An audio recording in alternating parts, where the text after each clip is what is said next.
Welcome to 254 Promo. This is a show where we are discussing the political future of this country as young Kenyans. We have a responsibility to shape the destiny of this country. Today, my guest is Khadar Mohamed, and we are here to discuss clan politics in North Eastern Province and how it has impacted on the growth and development of that area. Welcome, Khadar. How are you? Once again, I'm humbled. What do you do? I'm a social activist. Yeah. And for the record, I've been involved in trying to work with the youth and around Northeastern in general, and I was involved in social activism as part of my career process. Yeah. I'm an international relationist, so I did a bit of international relations, and then I tried to invest back home and see how I could identify myself with the youth and the society in general. Yeah. So, in a nutshell, I'm a social activist. Nice. I'm happy you came to the show, coming all over from Mandera to represent young people. That's very nice. This issue of clan politics, what is this clan politics? The issue of clan politics is live and tickling in Northern Kenya. What normally happens, and by the way, it has affected and shaped all our lives throughout generations. It used to be some bit informal, but nowadays a bit organized. What I'm saying, this clan issue is live and has affected many lives, and it has been shaping our lives throughout generations. Yeah. And it is on its climax this time around when we have elections. What happens right now? We have more organized clan organizations, whereby people tend to share political seats, where people share everything, economical, social, all aspects of life through clan politics. You identify yourself with your clan, so in the process, it has been locking out many people out. Actually, younger people have been locked out from the process, whereby it has been institutionalized. So if you can't identify yourself through clan basis, you are out. Second, if your clan doesn't have a major share in wherever you are residing, you're also out. So the youth have generally been affected to a large extent, whereby they have been recruited for a long process. Immediately somebody goes through the education cycle, immediately you leave high school, you are recruited into the clan process. Most of the young people you see working around Nairobi are subscribed to their clans. They pay remittance. They pay remittance to the clans. They pay remittance to the clan. They contribute. You know, when the clan finds a job for you, like if you get 5 slots of a job, we don't need who qualifies through merit. We need who qualifies through where do you come from. You know, like the clan leaders have a list. Who will get this slot first? Who should we lock out? So it has been a process. Everybody contributes, and it had some major impacts on the lives of the youth. It has alienated many people from their rightful share of wherever everybody comes from. There's a big issue that has been affecting us, insecurity, whereby this clan conflict. People die. People are dying on daily basis. You are killed, and nobody takes care about that. There's no justice system because we settle everything through the clan. If it's about judicial, it's solved through the clan. If it is a criminal offense committed by a clan member, it's solved through the clan. So it has been a major stumble to development, to growth of the youth into responsible citizens. So the clan issue in Northern Kenya is live and tickling, and that's what I'm trying to say. So in a nutshell, what you're trying to tell me, democracy is a foreign term in Northeastern. Yeah. Like that's what you're trying to tell me. Yeah, what I'm trying to say, the issue of democracy and the issue of equity and equality is long gone in Northern Kenya. It depends where you come from, who you relate to, and who can vouch for you when it comes to getting resources, education, bursaries, national identity cards, whatever, all the aspects of life, from economical to political to social. I tried to analyze and break it into classes. We have the agents, we have the actors, the clan actors. Those are the politicians and some few rich individuals who got interest on using the clan name to make gains, economical gains, and award themselves contracts and etc. We also have the players. There are some groups who are incited easily, who are used. You know, when, for instance, when there's conflict and the two clans are fighting, you wonder there's organization whereby the players are given ammunition, guns, food, money, everything they need to use, all the means, transport, to carry out raids and protection. Major important thing, protection. You kill someone, you're not jailed. It's solved through the clan basis and some references. In 1980, you killed our son. We are now doing the revenge, and all goes like that, unattended. So the second part is the players, the very important sector. They are the victims. They're those guys who always find themselves in the wrong place at some wrong time. You may find a family that lives. Maybe somebody's a pastoralist. He's moved to some area to look for shelter, water, pasture for his animals, and then there's conflict between his clan and some other clan. And you find yourself in the process, somebody becomes the automatic victim. He's killed, maybe their daughter's raped, their house is touched. Recently you have seen what was happening in Tana, just like that, and it has been happening, not yesterday, not last year, but for a long period of time. And no one ever did something substantial to alter that, because even if the government tries to deter the conflict, it is deep-rooted. It is in everybody's heart. You don't see me as your brother, you see me as somebody from some clan, and somebody who we are competing for resources, starting from the very social area of life, to complexities like politics. When I'm saying social, I'm talking about interactions, living together, intermarriages.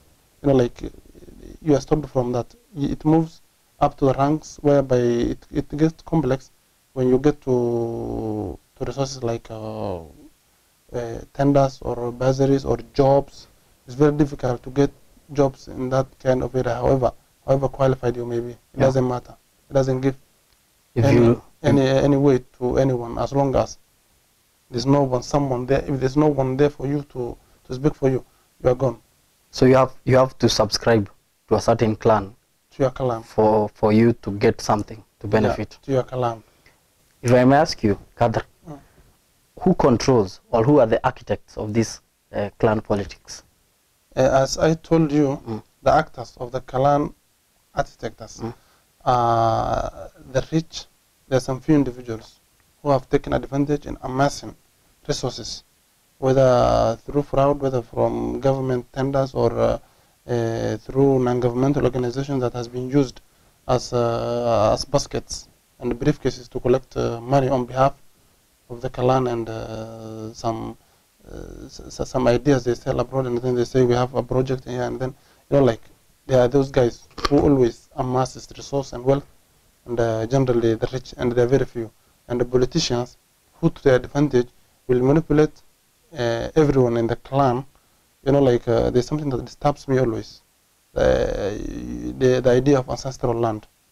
You know, this town is semi-arid, and towns and villages are very far apart.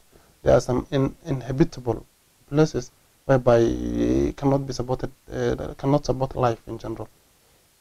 And you may find the people fighting over that land, not because there are resources, not because there's water, not because there's pasture, but because they believe it's their ancestral land.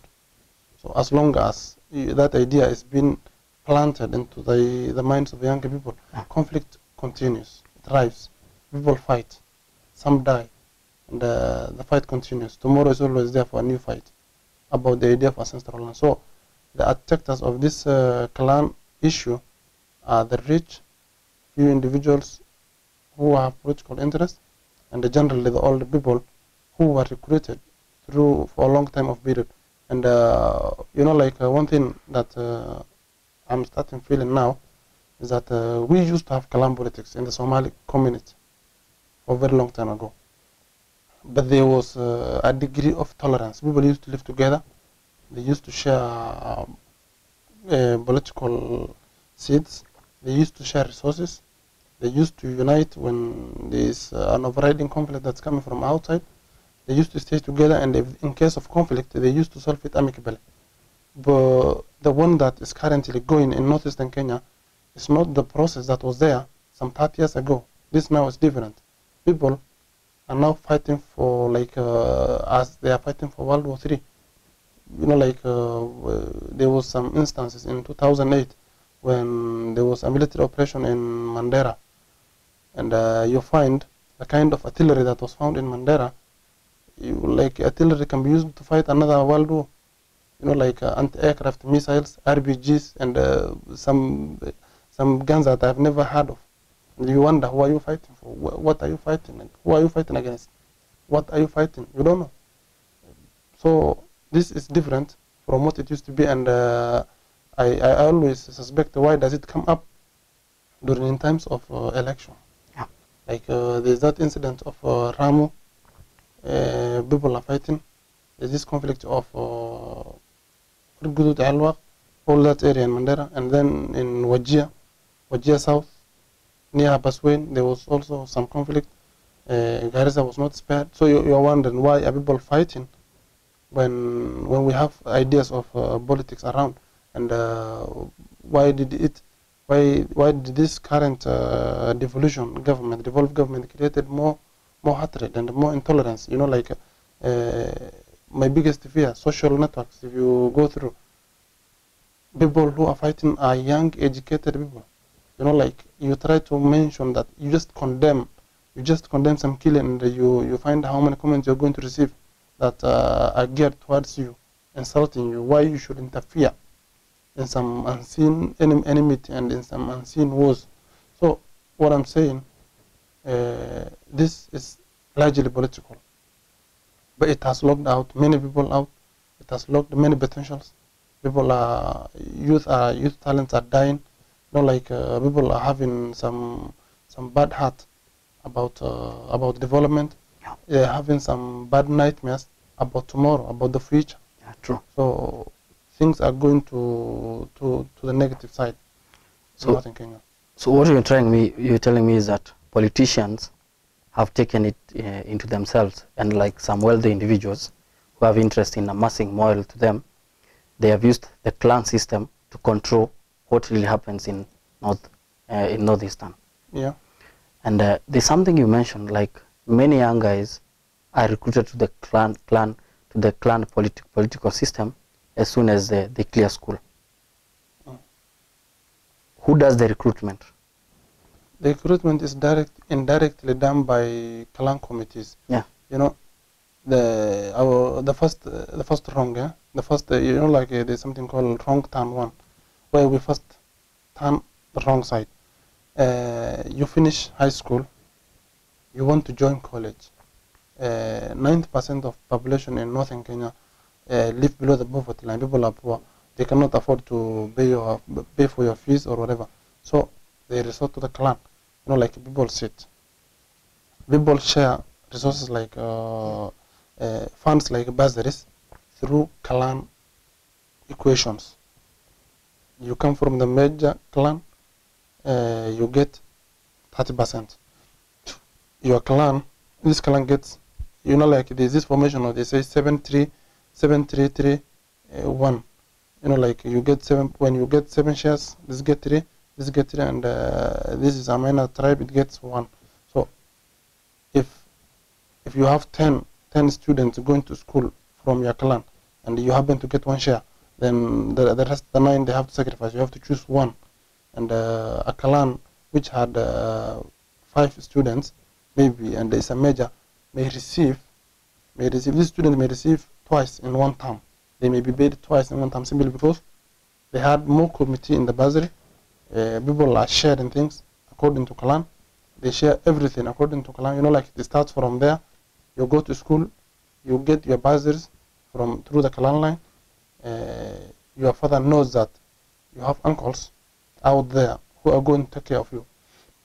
They know that the moment you go to a college or university, somebody is paying for your fees, scattering for your through the clan, and then immediately you finish, they make sure you get a job, and immediately you get a job, your mindset is very set that somebody has taken care of you, so you need through to your education, and you need to take care of the young ones.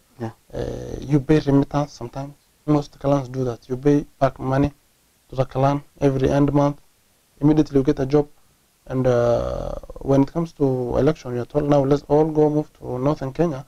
We get the voters card, we vote for somebody because he comes from our clan, and we need to defend him from that enemy clan. We need to support him. This is time, you know, like, so somebody goes through that process. Somebody goes through the process without knowing indirectly. He finds himself recruited, and the person you knew 5 years ago as a young man, an intelligent person who was with the society, had many friends, will try to draw back to his clan. He will delink all his friends, and then you may find different faces in the next 5-6 years. You know, like you may be taken as somebody who is fighting. Why are you always targeting our clan or something? So it gets very difficult. So, like you're telling me, what do you think would be the best solution to this clan politics, political system? There are some tough guys. There's some tough guys who have been up and fighting. They have been forming organizations. I know many people. I already worked with some. If I go, for instance, there's somebody called Maud Dahir from Mandera. He's got an organization called Youth for Peace and Development. You know, like he has been in Mandera, youth from tribal nonsense. He was always going for Youth for Peace. That is his organization. You know, like let's move towards peace. He has always been in between these conflicts, moving to either east, west, central, just to deter. You know, like if we get many like him, they are on the ground. Many have that hard feeling. Like me, I have that feeling, and I know the consequences. I know the consequences of being alienated. So we can try, and those of us who have the mind and who have the heart should continue campaigning. You know, like there's no figure that we can say is small. Even if you have 2 guys on the ground who are fighting hard to delink the youth from this clan issue, the better. And the other issue, you know, like affirmative action calls for, like this time, the government should input more direct measures to control awarding of tenders and contracts at the local level. You know, like there are people on the ground who are qualified youth and who get jobs. You know, like they sometimes back in a constituency in Northern Kenya, whereby all the tenders are going to chiefs. Chiefs? Yeah, I can come with evidences, and I can mention around 5-6 chiefs, and I know projects have undertaken schools, markets, and whatever. So this is against the constitution. I think around chapter 77. You know, like this is conflict of interest. 1, 2, a government worker is not supposed to engage in other gameful employment. So, but I think they amended that thing the other day and said public servants. I think so long as it's not directly related to you, I think you can engage in business. You know, like okay, if you but what I'm saying, if it is conflict of interest. Yeah, true. It's conflict of interest. Yeah. You know, like and then that really hurts. Yeah. So the government should have put more structures, affirmative action, and channels to make sure who gets these funds without for political reward. Yeah. And without undue advantage over the others. Yeah, and job opportunities should be given to the youth, irrespective of who you come from. There are non-governmental organizations based in Mandera. I can mention Islamic Relief. You know, like for you to get there, you should come from a certain. I can mention Trasida, an organization in in Mandera County, like you need to, are you have clanly limits. connected? Yeah, so you don't it doesn't matter, you're qualified, so what? So everybody got his own NGO, his own family members to take care of, so it will be very hard.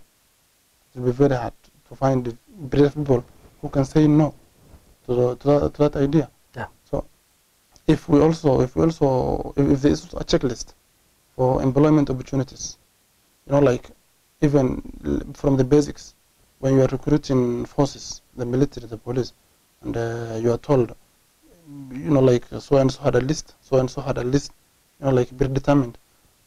Although this time around it's changing, and the last few times it seemed more of a clean sheet than be organized.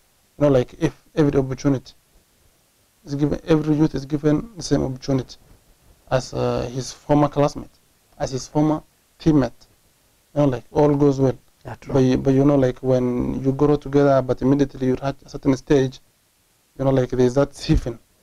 Yeah. And then you don't fit. And then you watch from the glass ceiling. Your friend is up there, has gone. You stay behind, and there's a glass ceiling between you. Those things need to be addressed. The impacts of clan issue in northern Kenya. What I said, poverty. When you award the already rich, you are creating poverty indirectly. When you award jobs to the undeserving, you are creating poverty indirectly. Yeah, true. You are not creating employment. Yeah. You are locking out people. And when you award money to few individuals for the betterment of individual betterment and not societal betterment, you are locking out. Sure. You are still creating poverty. So there will always be that large gap between the haves and the have-nots. So, and we will never get to the idea of equity and equality. They will never be there. Justice. There's this issue of justice. People have been undeserving. They, grave crimes like rape, murder are solved in a matter of seconds. In a matter, he raped. Okay, so what? He's not jailed. It's solved through set rules that were there. What used to happen? This clan used to pay 10 goats. They should pay this. If it's about this clan, if we have a conflict with this clan, they pay 100 camels. They should pay. If this clan is something called her, we don't pay anything. So let it go. There's no justice. And True. People are jailed for minor issues like lacking proper documentation. You may find people who are rotting in jail. They had no proper documentation, or they were caught crossing borders. But murderers and rapists live amidst us. No one is doing anything. No one is brave enough to come up and say something. There are many issues that need to be addressed, and I really hope the county government will address those issues. A director. Yeah. So, what I'm saying, I really hope the county government will give more chances to the youth, and in a matter we go for constructive towards constructive brotherhood. We don't give a lot of attention to clan politics. Okay, everybody belongs to a clan, even from the religion aspect of view, to identify ourselves, but not to create enmity, hatred, intolerance. The issue. So I wish the county government gives the youth more opportunities and more chances, such that we work towards harmony, tolerance, interrelations, intercultural communication, the removing of the glass ceiling and the barriers, giving job opportunities to all, irrespective of any discrimination limits, giving opportunities to everyone to see his potential to the fullest, and see justice done. The due process needs to be changed in the justice system. Sure. So I hope something happens in the county government. I'm pregnant with hope. I hope all goes well. Nice to hear that. Now, I would like you to talk to the young people of North Eastern. Just tell them what they should do. We are approaching the elections. What steps and decisions that they should make to make this country and even the Northern Eastern area a better place. Talk to them. I would like to take this opportunity to call for unity amongst all the youth. Please, we know how important our fathers are, and the elders are to us. They have brought us all the way here.